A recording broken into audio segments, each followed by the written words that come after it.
Hey everyone, in this video we're going to look forward to the week ahead of earnings. I'm going to be breaking down some of the companies that I'm most looking forward to hearing from, looking at their stock charts, looking at some other information about these companies. So this should be a fun video. Before starting, I just wanted to call out, if you haven't subscribed to the channel yet, please hit the subscribe button in the bottom corner. If you like this type of content, let me know by liking the video as well as leaving a comment either talking about or giving your perspective on any of these companies, or just saying hello. Would love to interact with you guys. Okay, so getting into this week. Monday, the market is pretty much closed, so it's really not anything I'm interested in after the bell on Monday. Where my interest lies really starts on Tuesday. Have some huge retail names reporting that will have implications for the broader retail market. We'll also learn a bit more about the consumer. So two that I'm really looking forward to on Tuesday is Walmart and Home Depot. And then in addition to that, Molson Coors is a pretty interesting company in the alcoholic beverage space. It's been a well covered shift away from beer into seltzers and other kinds of alcohol. So interested to hear what they say. We'll go through that company a bit. And that's where we'll start in this video. So Walmart's a company that really hasn't been hurt too much over the last year, 2 years, despite periodic issues with inventory levels and stuff like that. The stock's held up really well, about 10% from an all-time high, despite everything that we've seen in the market. And we really haven't seen like a long-term break in their trend of going up, about 10% a year over the past 5 years. So at the current price to earnings ratio, and given the exposure that this company has to consumers and to a certain extent discretionary spend as a mix of their business, this is one that I think is priced for perfection, $400 billion market cap, one that I'm not overly interested in as a stock because I think it's on the pricey end. But I'll be really interested to hear what they say about the consumer. Are people trading down to cheaper products? Are people leaving certain product categories that are more expensive or that aren't required? I think it'll be really interesting to hear from them. The other side of that equation in a company I'm more interested in is Home Depot, mostly just because the multiple of Home Depot typically trades in the high teens, whereas Walmart's closer to 30. With that being said, Home Depot is much more volatile and exposed to discretionary spending, the residential home market, building, stuff like that. So I acknowledge why it's trading at a significant discount on a multiple versus Walmart, but it makes me more interested. They pay a 2.5% dividend. They buy back shares. They're reinvesting in the business. So this is one that I'll be interested to see what their profit numbers come in at, what their outlook for 2023 is, what multiple the company's trading at, and what their capital allocation strategy is with that money.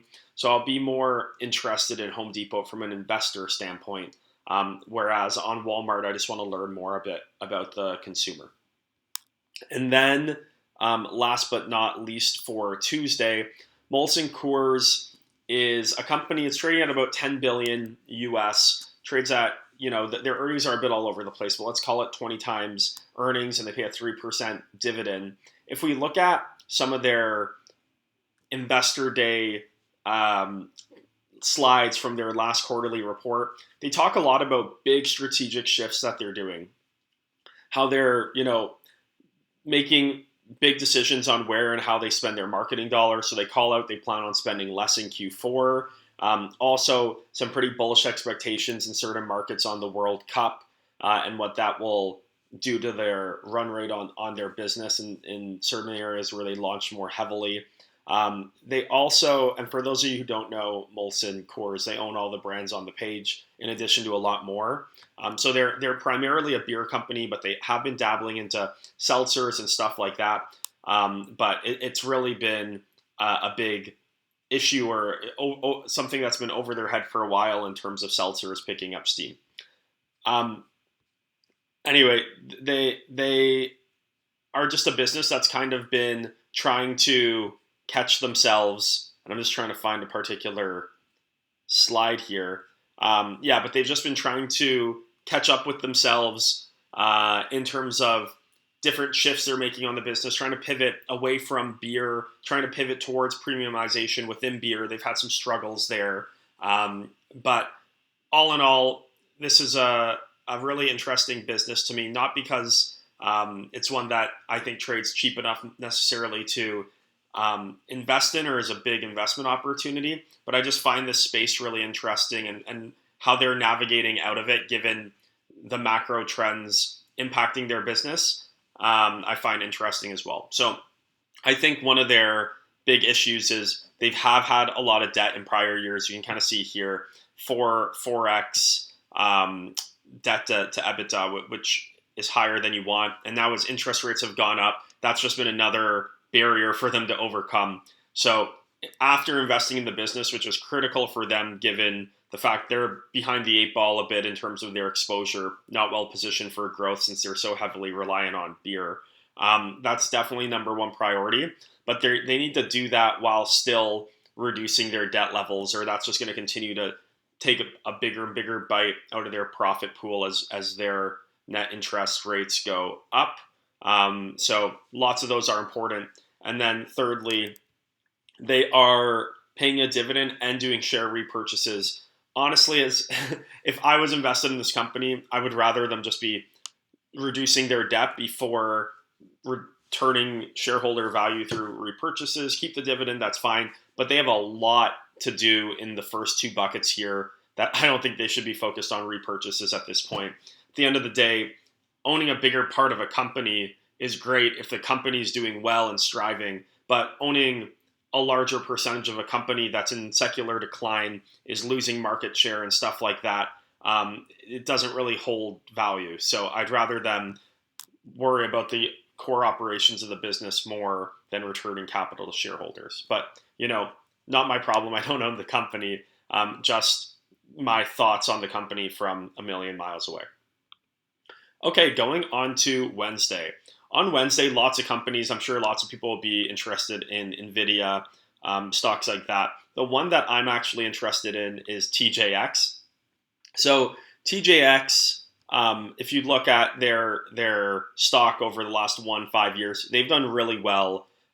Look, over 22% up over the past 12 months while the market's down. Over the past 5 years, the company's doubled. So they've been growing about 20% a year on top of their dividend.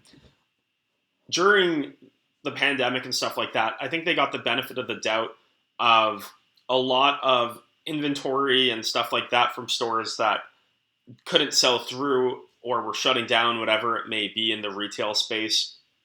But now that's gone away, and if anything, lots of people have not enough supply for their own store. So it's going to be really interesting to see where they source their volume from.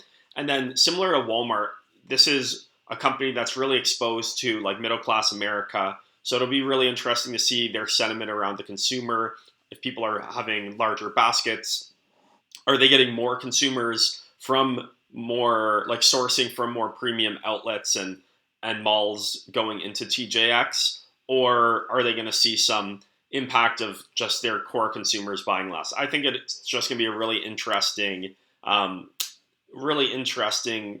call and information coming out of the call that I'll want to know about the consumer. The company's traded up in value given how strong the growth and the performance has been. So they're trading at about 28 times, pretty rich, especially because I feel like while they're still a staple in lots of respects, they don't have like grocery and stuff like that like Walmart has. So Walmart is probably even more defensive than TJX, but TJX is still trading at a high multiple. But in TJX's defense, they do have stronger growth that they've shown over the last number of years to justify it. And they probably have more runway with their company being less than a quarter of the size of Walmart still. So those are just some of my thoughts. Similar to Walmart, just really interested in what they say about the consumer in their call. Going on to Thursday, a couple companies on Thursday. Lots that I find interesting. You got Booking, you got Planet Fitness. I find that an interesting space right now with Peloton coming and going and people getting out there more. I think the return to previous trends around fitness will continue. I don't really have any exposure in that space, but I think it's an interesting one to look at. Beyond Meat's gone through the ringer, so that'll be an interesting call. Intuit is a great tech company, owns TurboTax, stuff like that, so that'll be interesting. But the two that I'm really interested in is Domino's Pizza and Block. So on Domino's, this company over the long term has done super, super well. I think if you look at the company versus like 2000 or 2005, it's outperformed all of the big tech companies, which is crazy because we're talking about a pizza company here. But they've just grown their store location so much, and we'll take another look at that in a second. They've slowed down a bit over the last couple of years. You can kind of see past 1 year, they're actually down.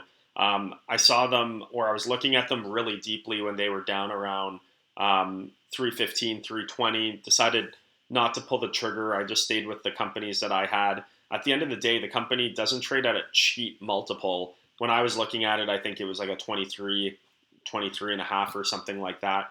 So as I look at some of the companies I own in the quick service restaurant space, whether that's Restaurant Brands International or some of the royalty funds I own or McDonald's, like I didn't feel like Domino's, while it traded down a lot, was at a discount to those companies. So you're still paying the premium for how well they've been able to execute in the past. The company is in obviously the pizza market, and they kind of just call out that the market's huge. It's both US, it's a $40 billion market, but then also the quick service pizza restaurant market outside of the US is even bigger than that. So they're trying to just highlight that they have a lot of room to grow from here, even though they've grown a lot.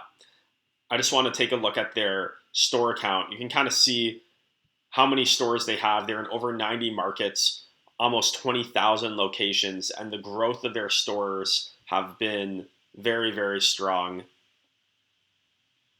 They think in the US they can get from 6,600 to 8,000 stores, so that's another 20-25%. You can kind of see here all the different markets that they are in and then where they think they can go from here. So in developed markets, 5,000 to 8,000, 4,000 to 11,000 in emerging markets, so that's where lots of their growth's coming from right now.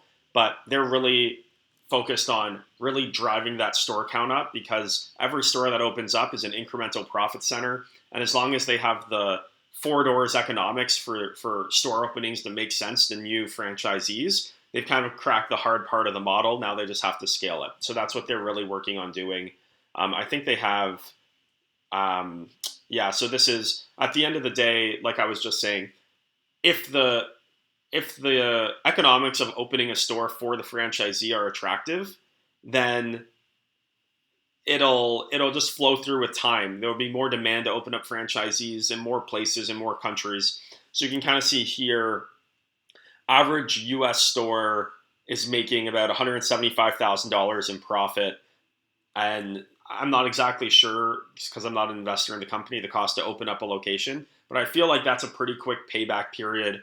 And especially just being able to sell that to a potential franchisee that like, hey, in year one or year two, whatever it may be, you can make over $170,000. And over the last decade, we've implemented menu changes, innovations, marketing that have grown that profit per store for the franchisee by an average of 10%. Just the fact that they're highlighting store level EBITDA and growth over time in their presentations really show that they understand at the end of the day, that's what matters. And if they're able to crack that code and deliver value to prospective franchisees, then the scaling's the easy part because it's easy to sell that, right? So I really think their head's in the right spot in terms of franchising and having a franchisee business that's asset light for them. But with that being said, you're paying up for it at almost 30 times for a pizza company. So it's one that I find interesting. I'd love to add it if it ever got to a PE level that I thought it was accretive to my restaurant portfolio within my stocks. But to be honest, I don't think it's going to get there because too many people think very highly of this company, and they'd probably buy it up if it went back down to where it was at this dip. But you never know. So I like keeping an eye on it. The other one I talked about was Square. So Square is an interesting stock. Obviously, it's been a wild ride. Pre-COVID, it was trading about where it is now, went up 300%, and then back down to $75 a share. So my thoughts on Block. Block is a company that has had increasing revenues, increasing profitability over time, which is great to see.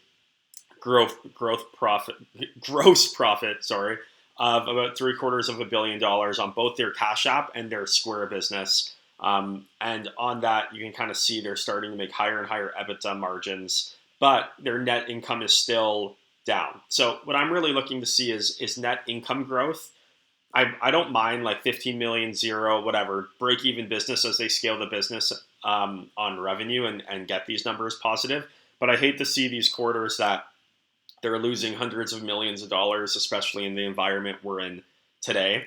One thing that really disincentivizes me to look at Block as a serious investment is I really hate the buy now, pay later space. Super crowded. I don't get the unit economics. I don't get why it makes sense as an investor, especially in a world with higher interest rates. I think that's even diminished further in terms of the value of those kinds of offerings to a payment operator, other than acquisition, like customer acquisition for other cross-selling purposes. But I really don't like that business. And about a quarter of the value of Block is tied up in I think it's Afterpay, that huge buy now, pay later company out of Australia they bought. I have no appetite for exposure to that other than maybe like my Visa position, kind of dabbling in it. So that's why this is something that I'm really not interested in terms of a big investment until that buy now, pay later space is a bit more developed and I understand how it's going to be making profit on an ongoing basis. And honestly, I was looking at Block near this downfall here when that deal was going through, and it probably saved me from nibbling into it, and I'm glad it did because I'd be down 50%. So this is a stock that I just love some aspects of their business, whether it's the Cash App, I think is a great business, and then their physical Square business is great for merchants as well. So I love their core businesses, hate the buy now, pay later aspect that they've made a big part of their business, but I'll continue to watch the company's earnings just to get a sense for how their other core components of their business that I do like are doing. The last company I'm watching this week on Friday, and it's a bank that I own in Canada, CIBC. It also trades in the US. This is a bank that, if I just go back 1 year, it's been a lot of fear on their exposure to the Canadian housing market. And just with rates going up, what that's going to mean, are there going to be delinquencies? At the end of the day, I think this is even high. I think the company trades at like an 8.5 forward earnings or something, pays a 5.5% dividend, buying back shares, acquiring new companies. It's just trading at a price that I think is very attractive for new capital. So I have 3 Canadian banks that I kind of average into and buy into. I've been focusing more on one of the other ones, but CIBC is definitely one that I wouldn't mind buying more of. So I'm going to be watching their earnings very closely to see what their net earnings are for the quarter. I feel like they're going to beat last year, so that price to earnings is going to go down even further. And you can kind of just see on a quarterly basis, in Canadian dollars, they're making about $2 a quarter, so that's $8, and the shares trade for 60 Canadian. So we're talking about a company that's 8 to 9 times earnings, paying half of it out to dividends, to shareholders and dividends, about 5.5%, and has another 5.5% of their market cap every year, which is billions of dollars to buy back share or buy new businesses to grow in the future. No signs of these companies slowing down or being in secular decline. So I just think the multiples of these banks are really attractive, and that's why I'll be watching this one this week. So thank you guys for bearing with me, especially if you made it to the end on all of these stocks that I'll be watching throughout the week. I'd love to hear from you guys if you have any thoughts on the companies I'm watching, or if there's other ones that may be on the list here or that aren't on the list that you're really looking forward to hearing from this week. It'll definitely be an interesting one. I'll see you guys in the next one. Bye.